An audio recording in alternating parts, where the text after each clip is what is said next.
Assalamualaikum warahmatullahi wabarakatuh. Pemirsa, pada kesempatan kali ini senang sekali tentunya saya Diki Rosadi dapat kembali menyapa Anda dalam kesempatan kali ini. Di kesempatan kali ini kita akan coba membahas hal yang tentunya menarik, di mana kemudian kita akan membahas program sekolah gratis. Dan program sekolah gratis, pemirsa, ini merupakan salah satu janji politik Gubernur Banten Andra Soni dan Dimyati Natakusuma yang sudah diluncurkan bertepatan dengan Hari Pendidikan Nasional pada bulan Mei yang lalu. Berdasarkan catatan Banten TV, di sini Pemprov Banten pada APBD murni 2025 yang lalu telah menganggarkan 144 miliar rupiah untuk program sekolah gratis tersebut yang difokuskan kepada kelas 10 SMA SMK. Setidaknya tercatat ada 813 dari total 1.243 sekolah swasta di tingkat SMA, SMK, SKH di Provinsi Banten yang terdaftar dalam program ini. Dan untuk membahas itu saya tidak akan sendiri pada kesempatan kali ini sudah hadir narasumber yang luar biasa juga kompeten. Ini tidak asing juga dengan literasi dan pendidikan di Banten. Sudah hadir Bapak Dr. M. Ali Taufik, anggota Komisi 5 DPRD Provinsi Banten dari fraksi PKB. Assalamualaikum Pak. Waalaikumsalam Pak Riki. Gimana kabarnya Pak hari ini Pak? Alhamdulillah baik. Baik ya. Ya. Sebelum kita membahas terkait dengan tema kita pada kesempatan kali ini Pak, mungkin kita ingin ajak kenalan juga nih. Ini saya melihat Bapak salah satu wajah baru nih di kursi Betul. Dewan DPRD Provinsi Banten begitu Pak ya. Ini Betul. koreksi kalau saya ini periode pertama Pak. Iya, saya periode pertama. Mungkin bisa dikenalkan Pak ini dari dapil mana Kak? Nah, saya dari Dapil Tangerang Selatan, fraksi Partai Kebangkitan Bangsa. Jadi sebenarnya latar belakang saya ini profesional, saya akademisi. Akademisi. Ya, dulu sebelum menjabat sebagai dewan, saya pernah menjadi kaprodi MSDM di Politeknik Ketenagakerjaan. Dan juga sekaligus sebagai staf ahli anggota DPR RI. Berarti sebelumnya akademisi bahkan sempat jadi kaprodi juga Pak ya? Betul, Di kaprodi di Politeknik Ketenagakerjaan. Ketenagakerjaan itu berapa lama Pak? Selama 2 tahun. 2 tahun jadi kaprodi, terus akhirnya melanjutkan jenjang karir ke DPR. Pertama 2014 sampai 2019 saya sebagai staf ahlinya Pak Muhaimin Iskandar yang sekarang Ketua Umum PKB. Kemudian 2019 sampai 24 saya staf ahli Pak Dr. Jazilul Fawaid, Waketum PKB. Nah, dari situ saya memang belajar politik dari mentor-mentor saya di DPR RI itu. Langsung dimentori Ketua Umum PKB juga Pak Muhaimin gitu. Ya betul. Saya juga sebenarnya jurnalis juga. Dulu pernah menjadi wartawan di akademisi di ya. Republika. Di Republika. Tahun 2010 kalau nggak salah. Tahun 2010. Berarti untuk pengalaman politik ini luar biasa juga, tapi dari akademisi terus ke jurnalis terus jadi ke politik. Nah, ini apa kemudian yang menjadi pemicu motivasi dari Pak Taufik sendiri akhirnya terjun nih ke politik begitu? Ya, memang lingkungan mempengaruhi ya. Jadi yang pertama memang saya dari S1, S2, S3 memang dulunya bercita-cita menjadi akademisi.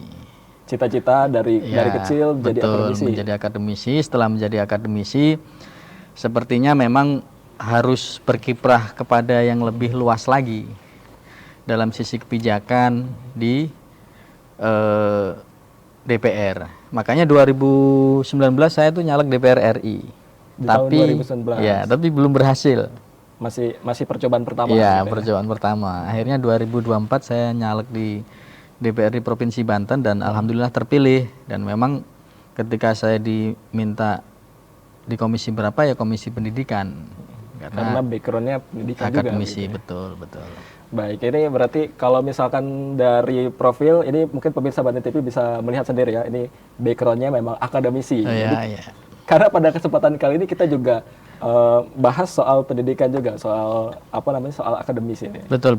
Jadi pandangan Bapak, kemudian juga meritokrasi juga nih di Komisi 5 juga yang kemudian membahas terkait dengan pendidikan di Banten. Betul. Jadi kalau di awal nih Pak ya, tadi kan sudah saya sebutkan juga di awal terkait dengan program sekolah gratis di Banten. Nah, Kalau dari pandangan Bapak nih, ini kita pengen melihat juga nih, pandangan Bapak terkait dengan sekolah gratis di Banten ini sejauh mana Bapak memandangnya? Baik, sebelumnya saya ini mengikuti beberapa kampanye Pak Andrasoni. Memang ketika kampanye banyak orang yang meragukan program ini akan berjalan. Karena memang pasti kan membutuhkan anggaran yang besar. Banyak yang pesimis. Betul, banyak yang pesimis. Nah, tetapi saya juga termasuk dulu orang yang menganggap mungkin program ini akan bisa dilaksanakan di tahun kedua atau tahun ketiga setelah terpilih. Begitu, karena membutuhkan anggaran yang besar, membutuhkan banyak stakeholder yang harus diajak koordinasi kan. Nah, tapi ternyata setelah tahun pertama, ternyata pada tahun pertama langsung dilaksanakan digas, gitu. Program sekolah gratis, dan kami di Komisi 5 pun sebenarnya ini langsung. Nah, dan terutama di Komisi 5 tentu kami sangat mendukung kalau memang sangat memungkinkan dilaksanakan. Akhirnya kita dukung penuh. Karena berarti memang awal-awal kaget Pak ya, tahun pertama langsung. Iya, saya sendiri agak kaget karena tahun pertama langsung dilaksanakan, dan memang yang namanya program tahun pertama pasti ada banyak hal yang harus diperbaiki ya, utamanya tentang sosialisasi tentang data-data sekolah yang ikut gratis itu. Tahun kemarin memang sempat ada perubahan gitu. Nah, ini memang saya mengapresiasi juga kepada Pak Gubernur dan juga Dinas Pendidikan. Di awal tahun pertama beliau menjabat langsung digas, dan langsung saya anggap sih ini berhasil meskipun belum sempurna. Kalau dari pengawasan Bapak sendiri gimana sih Pak? Ini kan tahun pertama, ini tadi juga sudah disebutkan kalau misalkan untuk sekolah gratis bukan hal yang main-main, karena koordinasi lintas OPD, lintas sektor juga harus benar-benar matang begitu. Nah, kalau sejauh ini kan sudah dimulai dari bulan Mei yang lalu sampai dengan saat ini saja nih. Bulan November ini seperti apa? Nah, kemarin memang saya terjun reses dan masyarakat banyak yang merasakan dampak baiknya. Karena ada pilihan alternatif dari SMA negeri yang daya tampungnya terbatas, ada alternatif, mereka gratis. Ini mereka sangat terbantu, dan memang kemarin ada beberapa hal yang menurut saya kurang sempurna ya dalam pelaksanaannya, misalnya sosialisasinya yang mungkin terlalu mendadak, dan juga ada beberapa sekolah yang masih bingung dengan sistematikanya. Itu saya kira hal biasa, hal teknis yang karena memang pelaksanaannya digas cepat, jadi di bawah masih agak kebingungan. Kemarin terutama misal banyak yang bertanya gratisnya itu apa aja gitu kan. Jangan-jangan hanya yang bayar bulanan itu SPP saja. Tapi ternyata dan lain-lain begitu ya. Ya, tapi ternyata pendaftarannya juga gratis. Nah, itu belum tersosialisasi dengan baik. Tapi sejauh ini programnya berjalan dengan baik, dan memang saya akui ya, di Indonesia ini tidak banyak kepala daerah yang berani berinvestasi besar-besaran di dunia pendidikan. Karena ya pendidikan itu hasilnya bisa dilihat 10 sampai 20 tahun. Jangka waktu yang panjang. Artinya tidak bisa dilihat dalam masa menjabat. Nah, ini suatu keberanian Pak Andrasoni berinvestasi di bidang pendidikan yang hasilnya mungkin bisa dirasakan setelah beliau tidak menjabat. Mohon maaf nih, karena kadang-kadang sebagian masyarakat itu melihat kinerja pemerintahan, kinerja kepala daerah itu dari jalan yang dibangun rata mulus, atau dari hal-hal yang tampak infrastruktur ya. Nah, sehingga kadang-kadang ini jadi modal kampanye yang empuk. Jalannya rata, pembangunan jalan. Tapi kalau pendidikan apa yang mau disampaikan kadang-kadang ini? Kalau kita bicara misalnya IPM, itu sesuatu bagi masyarakat nih, bagi masyarakat sesuatu yang abstrak. Apa tidak sih IPM tidak gitu? terlihat. Ya, ini saya apresiasi Pak Gubernur keberaniannya dalam investasi di bidang pendidikan. Bahkan lebih dari anggaran yang digelontorkan lebih dari 30% dari total APBD Banten. APBD Banten. Betul. Kalau nggak salah tahun ini sekitar tiga setengah triliun. 3,5 triliun. Ya. 30% berarti APBD dari Provinsi Lebih, Banten. sebenarnya lebih kalau kita. Lebih dari 30% Iya, ini kan. dialokasikan untuk pendidikan. Nah, hampir kepala daerah ini kalau hampir banyakkan kepala daerah di seluruh Indonesia itu kalau investasi di bidang pendidikan tuh canggung. Karena dampaknya tadi kelihatannya 10 tahun ke atas. Iya, tidak ngapa-ngapain gitu, kelihatan tidak ngapa-ngapain gitu. Nah, karena sebenarnya banyak kepala daerah yang belanjakan di bidang pendidikan itu sebenarnya ada banyak yang karena mandatori 20% undang-undang saja. Banyaknya di situ. Nah, dulu-dulu sering kepala daerah berinvestasinya pada infrastruktur. Baik, ini menjadi hal yang menarik juga bahwa Androsoni akhirnya berani sampai tadi lebih dari 30% bahkan di hampir kepala daerah di Indonesia. Ini salah satu pemimpin yang bisa dibilang berani menginvestasikan di pendidikan. Ini Betul. dari apa namanya? Dari perjalanan dari bulan Mei sampai dengan sampai dengan sekarang. Ini banyak sekali hal-hal yang menarik sebetulnya Pak yang mau kita bahas juga nih. Salah satunya adalah dengan adanya program sekolah gratis ini menjadi simbol penyelamat lah. Salah satunya bagi sekolah-sekolah swasta. Ini kan sekolah-sekolah swasta sebelum adanya program ini sempat banyak yang terancam tutup, kalah saing dan lain-lain. Kalau Bapak sendiri melihat bagaimana Pak? Iya, memang ada beberapa sekolah yang hampir tutup dan bahkan sebenarnya sudah dijual. Sudah mau dijual. Oh, mau dijual? Sudah ditawarkan akan dijual, tetapi program sekolah gratis ini menyelamatkan. Ada sebuah sekolah di dapil saya di Tangerang Selatan yang sudah ditawarkan sebenarnya untuk dijual, dan ternyata setelah mengikuti program sekolah gratis ini dia mendapatkan banyak siswa dan akhirnya tidak jadi dijual dan masih berlanjut. Untungnya belum dijual. Ya, artinya ini juga menyelamatkan sekolah-sekolah swasta yang dalam artian hidup segan mati tak mau tak mau ya kan. Nah, tapi memang di dapil saya di Tangerang Selatan banyak sekolah swasta juga yang unggulan yang belum mengikuti karena memang anggaran yang diberikan kan 250 sampai 300 ribu per siswa per bulan untuk anggarannya. Baik, ini banyak yang nggak cukup bagi sekolah-sekolah unggulan itu. Ya. Nah, ini menjadi pertanyaan juga nih. Ini kan kalau Bapak melihat ini temuan Bapak nih di pengawasan ini sudah berjalan beberapa bulan. Nah, temuan apa aja sih Pak yang Bapak temui? Salah satunya mungkin tadi kalau untuk sekolah-sekolah sekolah-sekolah swasta yang kebetulan sudah biayanya emang cukup tinggi gitu, ini kan nggak cukup gitu. Yang pertama ada beberapa miskomunikasi ya. Ada beberapa sekolah yang pada saat pendaftaran itu dia mendaftar sekolah gratis. Kemudian sekolah tersebut terdata di website Dinas Pendidikan sebagai sekolah yang gratis. Nah, tetapi setelah beberapa hari pas pembukaan itu mereka mundur dari program sekolah gratis. Padahal di websitenya sudah tercantum sebagai sekolah gratis. Nah, ini ketika sekolah ini mundur, tidak otomatis di website di online ini di-update sehingga banyak masyarakat yang kecelek. Salah kira. Nah, ini saya daftar di sini gratis. Ternyata setelah ke lapangan sekolahnya mundur dari program sekolah gratis.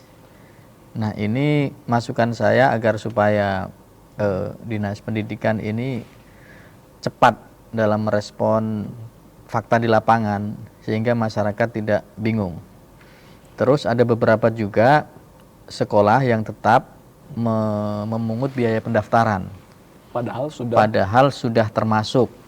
Nah, itu kemarin eh, menjadi persoalan, Tetapi sepertinya akan ada pengembalian, atau saya juga kurang tahu, nanti dikonfirmasi ke pihak Dinas Pendidikan yang sudah terlanjur memungut pendaftaran ini bagaimana, apakah dikembalikan, karena memang miskomunikasi juga.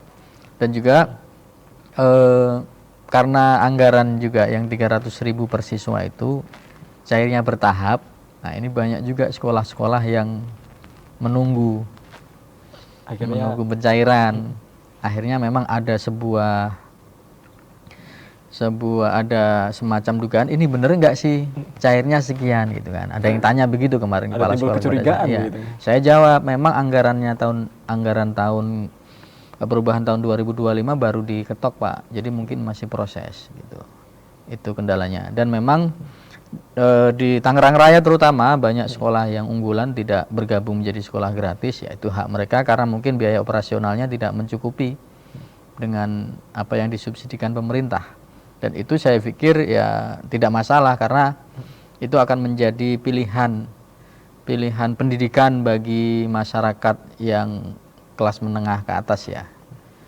Gitu. Apalagi di wilayah Bapak di Tangerang Selatan begitu kan, itu berarti banyak juga yang akhirnya sekolah swasta tidak ikut gabung begitu. Betul, tetapi ternyata dari data yang saya temukan justru sekolah-sekolah yang bergabung ke sekolah gratis itu misalnya di kota Pandeglang, Lebak, di Kabupaten Pandeglang, Kabupaten Lebak, Kabupaten Serang, Kota Cilegon ini paling sedikit dibandingkan dengan Tangerang Raya.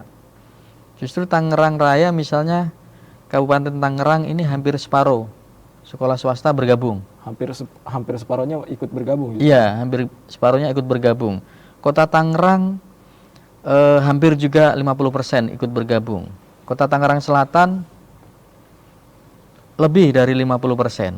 Nah, kalau kemudian Kota Serang ini hanya sekitar 20% yang bergabung ya. Justru 20% aja ya? Betul. Kabupaten Pandeglang hanya sekitar 10%. Kabupaten Lebak 20%. Artinya ternyata meskipun di Tangerang Raya ini banyak sekolah swasta elit, banyak juga yang bergabung ke program sekolah gratis. Justru banyak bergabungnya tuh dari Tangerang Raya yang betul. Notabene memang sekolah swastanya lebih banyak begitu. Betul. Dan juga yang tadi diasumsikan sekolah-sekolah swasta elit nggak mau bergabung. Tapi kalau bicara soal besaran biaya proporsional nih Pak, tadi untuk yang wilayah Tangerang Raya dan non Tangerang Raya itu seperti apa pandangan Bapak? Ya memang sebenarnya kita dari DPRD juga ingin menganggarkan lebih banyak kepada sekolah-sekolah swasta tersebut, tetapi melihat kondisi fiskal kita, kemampuannya seperti itu, kemampuannya segitu. Dan ya ternyata juga banyak yang bergabung kok, ternyata banyak yang bisa menjalankan di lapangan. Artinya memang meskipun dianggap subsidinya kecil, tapi dijalankan juga. Ya memang kan setiap sekolah atau setiap guru punya ekspektasi yang tinggi kali ya dengan subsidi tersebut. Tapi kan kita juga harus menyeimbangkan kondisi fiskal kita. Sehingga harus disesuaikan. Ya saya pikir dana tersebut mencukupi untuk operasional.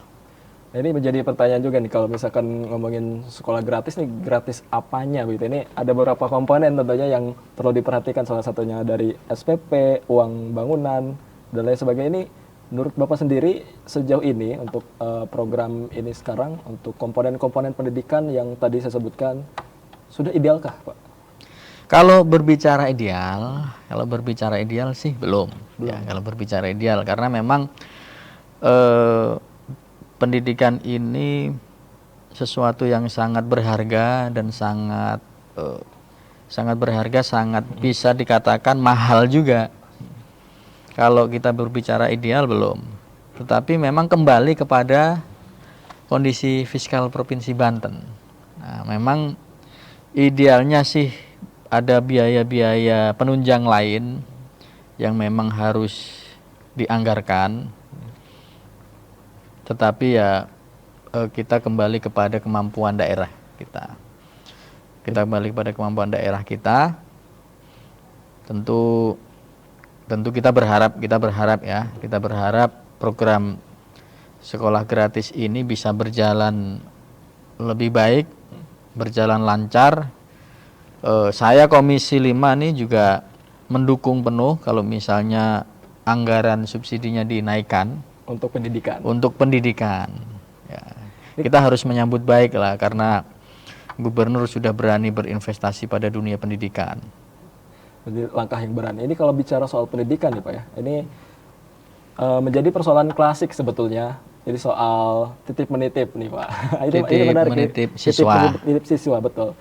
Kalau kemarin kan ada PPDB, sekarang istilahnya berganti SPMB, begitu kan. Yeah. Nah, kalau Bapak sendiri di Komisi 5 ini kan ikut mengawasi ya. Betul, Seperti apa nih Pak pengawasannya? Jadi memang kemarin ada perubahan dari PPDB ke SPMB. Ini perubahan istilah aja atau seperti apa Enggak, sebenarnya? ada perubahan ya tidak terlalu signifikan sih, tetapi ada misalnya yang dulu zonasi, sekarang domisili. Nah, perubahan itu memang tidak diikuti dengan sosialisasi yang baik, Pak Regi.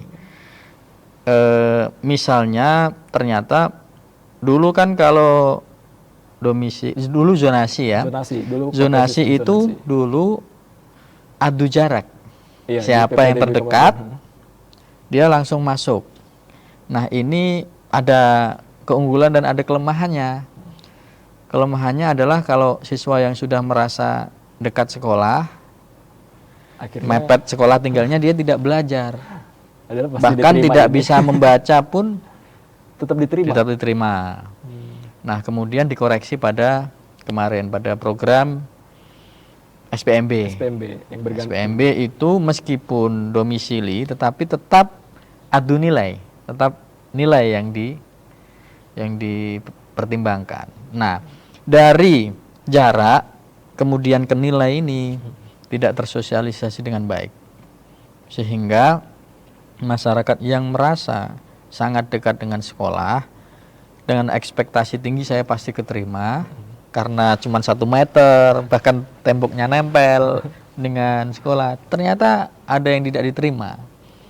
Sehingga kan kemarin di Tangerang Selatan ada yang disegel, ada yang didemo karena nggak terima, anaknya nggak di karena perubahan aturan yang tidak tersosialisasikan dengan baik. Sebenarnya sih semangat perubahannya sih baik, tetapi karena ya tidak tersosialisasikan dengan baik sehingga menimbulkan gejolak. Dan alhamdulillah meskipun banyak gejolak sampai saat ini tertangani dengan baik. Berarti malah menimbulkan salah paham juga begitu ya.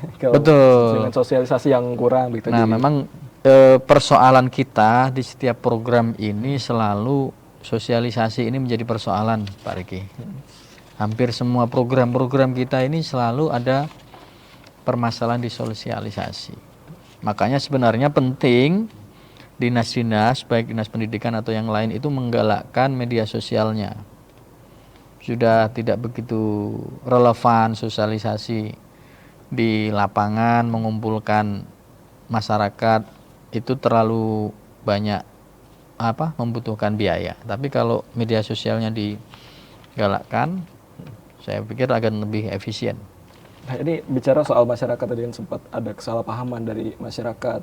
Nah, ini bagaimana pandangan Bapak nih atas keterlibatan partisipasi masyarakat begitu dengan dunia pendidikan, jalannya program sekolah gratis, salah satunya yang berkaitan dengan pendidikan lah, salah satunya program sekolah gratis, ada juga SPMB ini begitu.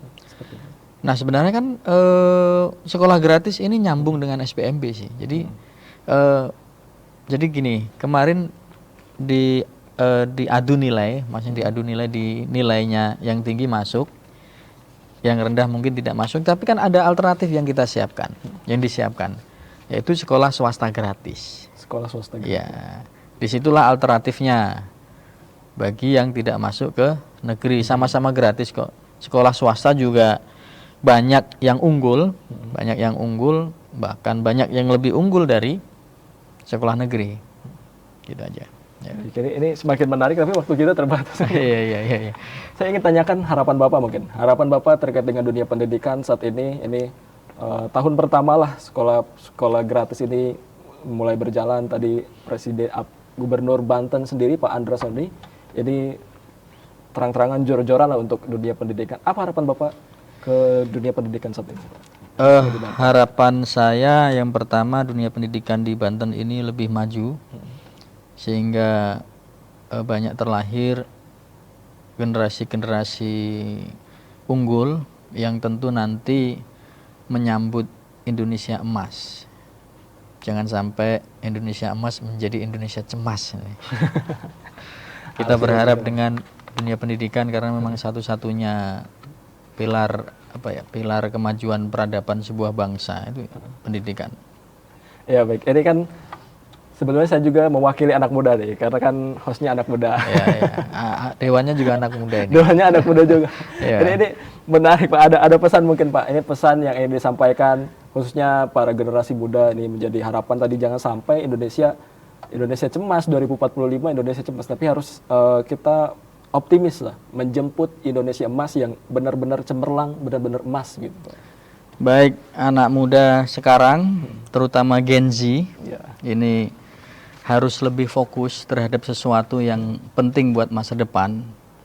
Karena Gen Z ini banyak sekali hal-hal yang mendistraksi fokusnya. Banyak sekali pilihan-pilihan sekarang yang sebenarnya tidak penting, yang justru mendistract fokus dia. Itu kira-kira. Jadi berfokuslah kepada investasi pengembangan diri. Kalau orang bilang investasi kepala ke atas. Nah, pengembangan diri, intelektualitas, kemampuan diri dan lain sebagainya.